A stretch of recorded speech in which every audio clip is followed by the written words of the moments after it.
तो I hope कि बच्चों आपकी स्टडी जो है वो काफ़ी अच्छी चल रही होगी, क्योंकि एग्जाम में आपके काफ़ी पास आ रहे हैं और हम अपना 10 दिन का चैलेंज जो लेके चले थे ज्योग्राफी की सेकंड बुक को कंप्लीट करने का, तो आज की इस वीडियो में हम चैप्टर नंबर 4 कर रहे हैं। इसके बाद हमारे टोटल 4 चैप्टर रह जाएंगे, लेकिन जो दिन है अभी भी हमारे पास 5 या 6 दिन बचे हुए हैं। तो आपका आने वाले दिनों में लास्ट जो 4 चैप्टर बचेंगे वो भी कंप्लीट करा दिए जाएंगे। तो आज की इस वीडियो में हम मानव बस्तियों के बारे में बात करेंगे। ये वाला जो चैप्टर है वो फर्स्ट बुक का लास्ट चैप्टर है, यानी चैप्टर नंबर 10 है। लेकिन कंटेंट की अगर बात करें तो ज़्यादा कंटेंट आपका फर्स्ट बुक में दे रखा है और शॉर्ट है इसके अंदर, ये सेकंड बुक के अंदर मानव बस्तियों से जुड़ा। तो आपको दोनों के बारे में अंडरस्टैंडिंग होनी चाहिए, क्योंकि मैंने हर बार बता देता हूं आपको कि फर्स्ट बुक आपकी इंटरनेशनल लेवल की बात करती है और सेकंड बुक ओनली इंडिया से रिलेटेड बात करती है। तो जो डेटा देखने को मिलता है वो इंडिया से रिलेटेड ही होगा। तो बच्चों शुरू करते हैं आज के इस लेसन को, लेकिन शुरू करने से पहले अगर आप चैनल पे नए हैं तो जरूर सब्सक्राइब करके बेल आइकन भी दबा दीजिएगा,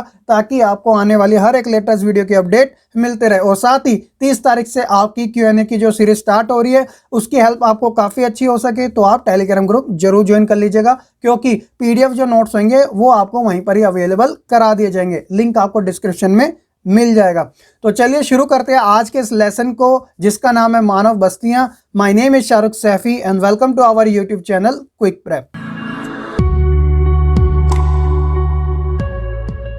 तो शुरुआत ही करते हैं मानव बस्ती के अर्थ के साथ। अगर मैं आपसे पूछूं कि मानव बस्ती का क्या अर्थ होता है, तो आप में से ऐसे बहुत बच्चे ये सोचेंगे कि बस्तियां तो वो होती है जहां पर झुग्गी झोपड़ियां ज्यादा होती है, लेकिन ये धारणा आपकी गलत है। बस्तियों का मतलब ये होता है जहां पर मनुष्य निवास करते हैं और वह एक ऐसे भवन में रहते हैं जिसे आप घर कहते हैं, और साथ ही उनके लिए आने जाने के लिए रास्ते बनाए जाते हैं और साथ ही गलियां भी उसके अंदर शामिल होती है। ठीक है, तो वो मानव बस्ती कहलाती है। सिंपल सी भाषा है, कोई इसके अंदर रॉकेट साइंस वाली बात नहीं है। अब बात आती है बस्तियों की आकृति के बारे में, यानी उनकी शेप के बारे में। तो देखिए बच्चों, यहाँ पर 1 मार्क में ये वाला क्वेश्चन जरूर पूछ लिया जाता है। तो आकृति के आधार पर बस्तियां जो है वो 2 प्रकार की है। पहली जो है वो है शांत बस्ती। तो ये वो बस्ती होती है जहां पर जो मकान होते हैं ना वह एक दूसरे के काफी पास होते हैं, तो उस प्रकार की बस्ती को शांत बस्ती के नाम से जाना जाता है, आप ये याद रखिएगा।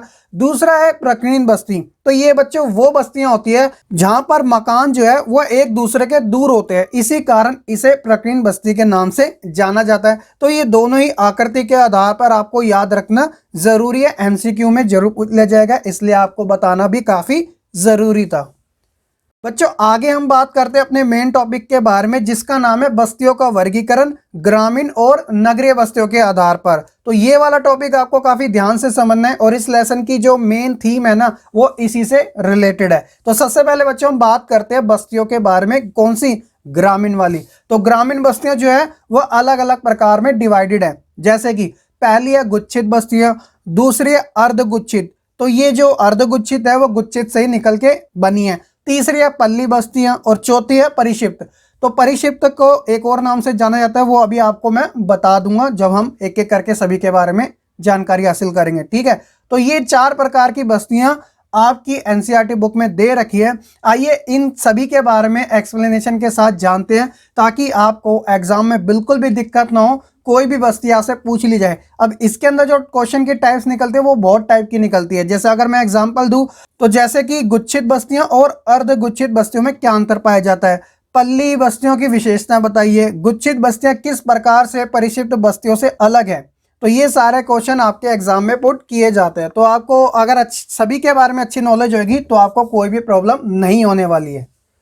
तो सबसे पहले हम बात करते हैं गुच्छित बस्तियों के बारे में। तो क्या बात की जा रही है, इस प्रकार की बस्तियों में जो घर होते हैं वो काफी पास बने होते हैं, लेकिन अंतर यहां पर हमें यह देखने को मिलता है कि जो निवास स्थान है, खेती और चारगाह जो है, इनके क्षेत्र अलग अलग होते हैं। और वहीं पे आकार की अगर बात की जाए इन बस्तियों की, तो यहां पर आयताकार वाली ये बस्तियां ज्यादा होती है, यानी जो रेक्टेंगल शेप वाली होती है। ठीक है, और साथ ही ये आपको जलोढ़ मैदान में ज्यादा देखने को मिलती है। अगर उत्तर भारत की बात की जाए तो जलोढ़ मिट्टी जहां ज्यादा पाई जाती है तो पंजाब, बिहार, राजस्थान और असम का कुछ भाग। तो यहां पर जलोढ़ मिट्टी ज्यादा पाई जाती है और ये किन नदियों के माध्यम से आती है, जैसे कि गंगा, सिंधु और ब्रह्मपुत्र। तो आपको ये छोटी सी जानकारी भी याद रखना जरूरी है। अगर इनकी सुरक्षा की दृष्टि से बात की जाए इन बस्तियों की, तो खासकर ये आपको बुंदेलखंड और नागालैंड में ज्यादा देखने को मिलती है। अब आपके लिए क्वेश्चन ये आता है कि बच्चों आप मुझे कमेंट करके जरूर बताना कि ये जो बुंदेलखंड है वह भारत के किस राज्य में है। और वहीं दूसरी तरफ बात की जाए जल के अभाव यानी जल की कमी की दृष्टि से, तो ये आपको राजस्थान में ज्यादा देखने को मिलती है, क्योंकि आप जानते हैं कि जो राजस्थान है वो हॉट डेजर्ट एरिया है, गर्म रेगिस्तान वाला। ठीक है, तो बच्चों ये थी गुच्छित बस्तियों के बारे में जानकारी। आई होप कि आपको ये अच्छे से जरूर समझ आ चुकी होगी। दूसरी हम बात करते हैं अर्धगुच्छित बस्तियों के बारे में। तो बच्चों ये वही बस्ती है जो कि गुच्छित बस्तियों से अलग होकर निकली है। अगर मैं आपको एक एग्जाम्पल के सहारे से समझाऊं तो पहले आप इसके बारे में जान लीजिएगा, फिर मैं आपको एग्जाम्पल बताऊंगा तो आपको काफी अच्छे से जरूर समझ आ जाएगा। तो देखिए ये वाली जो बस्ती है इसमें क्या बात की गई है, तो बड़े गांव से अलग हुआ समाज का कोई वर्ग जब गांव से अलग निवास करता है तो इस प्रकार अर्धगुच्छित बस्तियां जन्म लेती है। अब देखिए आप इसे एक एग्जाम्पल के सहारे से समझिए। पहले क्या था, प्राचीन भारत में वर्ण व्यवस्था काफी फेमस हुआ करती थी, जिसके अंदर 4 वर्ण थे। पहला जो था वो था ब्राह्मण, दूसरा था क्षत्रिय, तीसरा था वैश्य और चौथा जो था वो था शूद्र। शूद्र को समाज से अलग माना जाता था। तो आपको एग्जाम्पल की सहायता से मैं आपको समझा रहा हूं, वास्तविकता से इसका कोई लेना देना नहीं है, बस आपको कॉन्सेप्ट अच्छे से जरूर समझ आ जाए इसलिए ये एग्जाम्पल दिया जा रहा है। तो जो शूद्र वर्ग हुआ करता था उसे समाज से अछूत समझा जाता था, तो इसलिए वह उन लोगों के साथ मिलजुल के नहीं रह पाते थे जो ऊपर के 3 वर्णों में थे, जैसे ब्राह्मण, क्षत्रिय और वैश्य। ठीक है, तो ये क्या करते थे, समाज से अलग होकर अपना एक स्थान बना लेते थे। तो इसी का आधार बनता है अर्धगुच्छित। तो गुच्छित से निकल के जो वर्ग बाहर निकला उसे अर्धगुच्छित का नाम दिया गया। तो इसी प्रकार बड़े गांव से जब कोई एक समाज का वर्ग निकलता है और अलग गांव में निवास करने लग जाता है तो उस व्यवस्था में अर्धगुच्छित बस्तियां जन्म लेती है। आई होप कि आप ये कॉन्सेप्ट अच्छे से समझ चुके होंगे। अब बात करते हैं ये बस्तियां कहाँ पाई जाती है, तो खासकर गुजरात और राजस्थान में आपको अर्धगुच्छित बस्तियां ज्यादा देखने को मिलती है। तीसरी बस्ती की बात कर रहे हैं तो जिसका नाम है पल्ली बस्तियां। तो बच्चों ये वाला तो एग्जाम में बहुत बार पूछा भी गया, अलग से पूछा गया है, देख लीजिए इतना इंपॉर्टेंट है।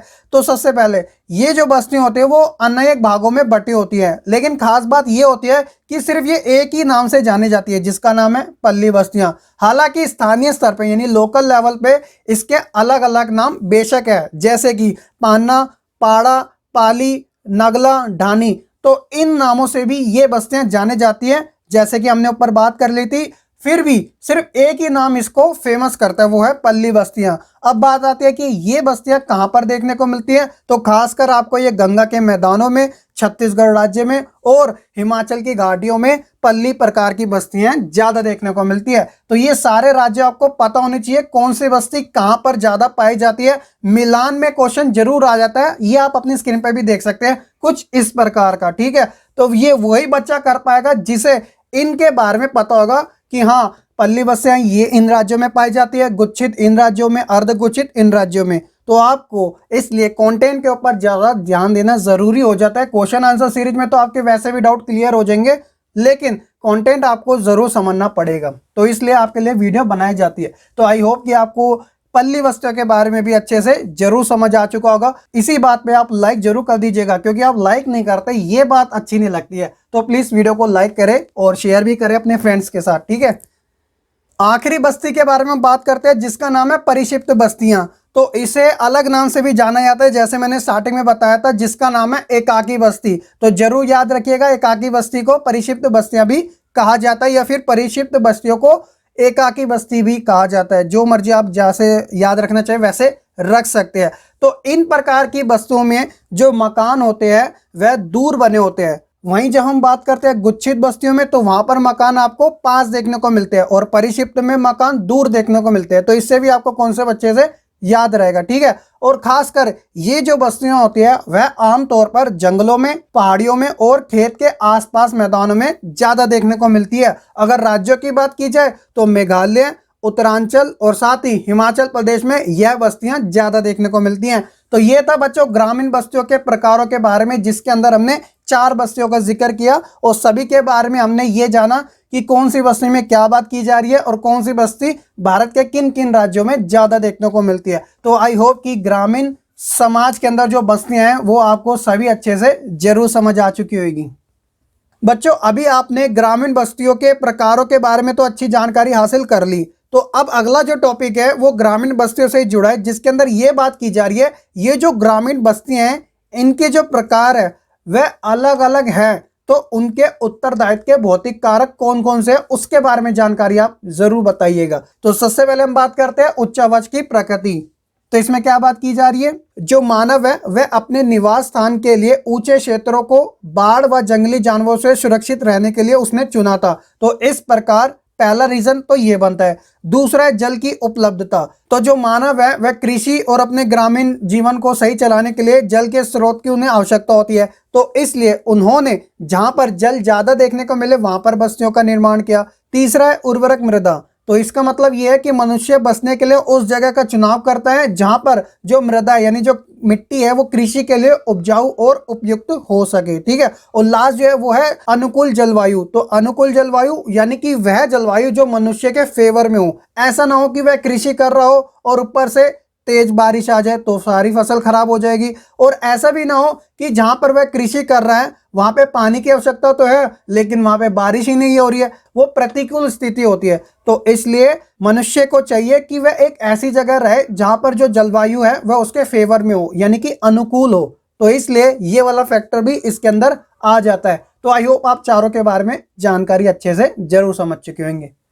आगे जो हम टॉपिक पढ़ते हैं वो हमारे इस लेसन का लास्ट टॉपिक है, लेकिन उतना ही ज्यादा इंपॉर्टेंट है जितना इससे पहले वाला था। तो ये है नगरीय बस्तियां। तो अब बात ये आती है कि ये नगरीय बस्तियां क्या होती हैं। तो बच्चों इसे जानने से पहले आपको ग्रामीण बस्तियों के बारे में तो पता ही होगा। ग्रामीण बस्तियां जहां पर कृषि के कार्य ज्यादा किए जाते हैं, और जब बात आती है नगरीय बस्तियों की तो यहाँ पर औद्योगिकरण से जुड़े कार्य ज्यादा किए जाते हैं। कहने का मतलब मशीनीकरण यहाँ पे ज्यादा देखने को मिलता है। तो इस प्रकार जो नगरीय बस्तियां हैं वो बहुत सारे प्रकारों में बटी हुई है। तो मैं आपको एक एक करके बताता हूँ ताकि आपको हर एक के बारे में अच्छी जानकारी हो सके, और एग्जाम में किसी के बारे में भी आपसे पूछ लिया जाएगा तो इसलिए कुछ ज्यादा इसके टॉपिक है, आपको वन बाय वन अच्छे तरीके से जरूर समझने चाहिए। तो आइए फिर सबसे पहले हम बात करते हैं प्रशासनिक नगर के बारे में। तो बच्चों ये वाले जो नगर होते हैं वो खासकर दिल्ली और चंडीगढ़ है। इन शहरों में या फिर नगरों में हाई लेवल के प्रशासनिक मुख्यालय यानी कि एडमिनिस्ट्रेटिव जो हेडक्वार्टर होते हैं या क्वार्टर होते हैं